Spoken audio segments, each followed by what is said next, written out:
As the inaugural First Lady, many of Washington's practices in the White House became traditions for future First Ladies, including the opening of the White House to the public on New Year's Day, a practice that would continue until the Hoover administration.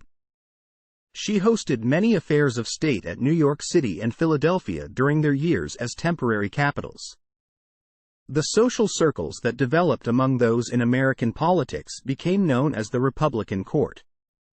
Taking her responsibility as the Lady of the House seriously, Washington returned the calls of every lady that left her card at the heavily trafficked presidential home, always doing so within 3 days.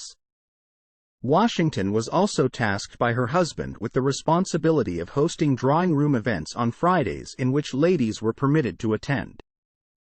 She would remain seated during such events while the president greeted their guests.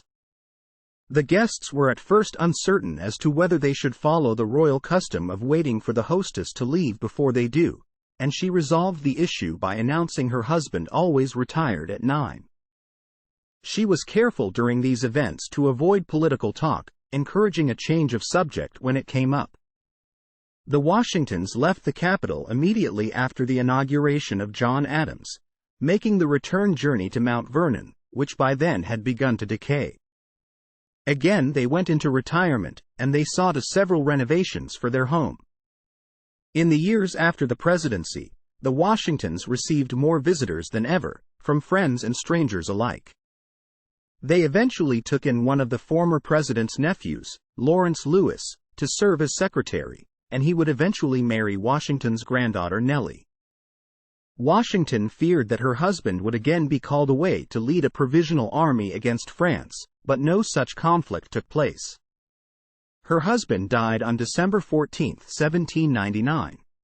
As a widow, Washington spent her final years living in a garret where she knitted, sewed, and responded to letters.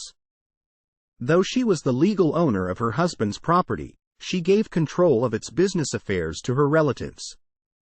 In December 1800, she signed a deed of manumission for her deceased husband's slaves.